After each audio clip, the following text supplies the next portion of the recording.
शाम का समय था। सूरज धीरे धीरे ढल रहा था और जंगल में अंधेरा पसरने लगा था।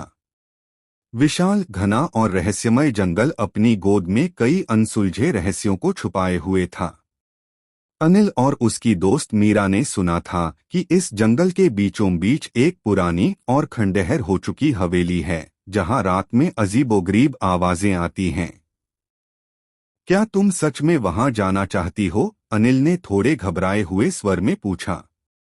हाँ, मैं जानना चाहती हूँ कि वहां क्या है, मीरा ने आत्मविश्वास से कहा। दोनों ने टॉर्च और पानी की बोतलें लीं और जंगल की ओर चल पड़े। कुछ देर बाद उन्हें एक छोटी पगडंडी दिखाई दी जो घने पेड़ों के बीच से गुजरती हुई हवेली की ओर जाती थी। दोनों धीरे धीरे उस पगडंडी पर चलने लगे।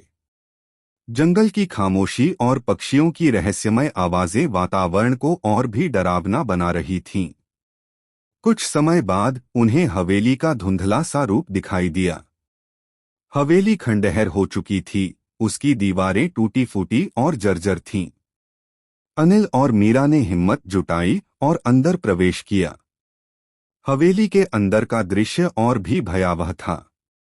चारों ओर जालों का जाल बिछा हुआ था और फर्श पर धूल की मोटी परत जमी हुई थी।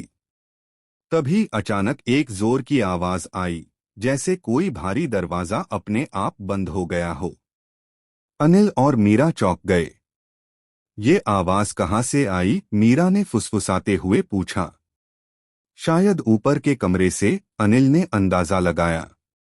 वे धीरे धीरे सीढ़ियों की ओर बढ़े। सीढ़ियां चढ़ते समय उनके कदमों की आवाज और भी गूंजने लगी।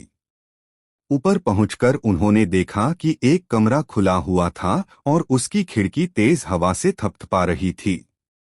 जैसे ही वे कमरे के अंदर गए, एक पुराना संदूक उनकी नजरों के सामने था।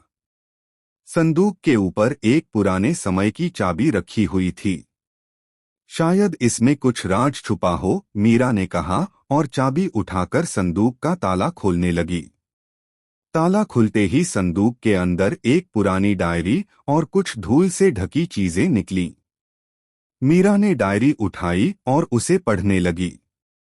डायरी में लिखा था कि इस हवेली के मालिक राजवीर सिंह ने अपनी सारी दौलत इस संदूक में छुपाई थी और जो भी इसे पाएगा वह इस दौलत का मालिक बनेगा।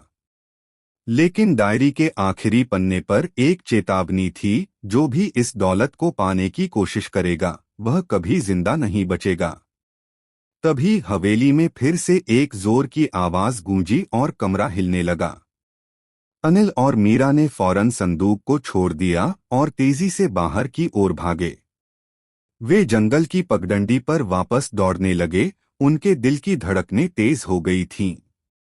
जब वे जंगल से बाहर निकले तो उन्हें एहसास हुआ कि वे शायद किसी बुरी शक्ति से बच निकले थे।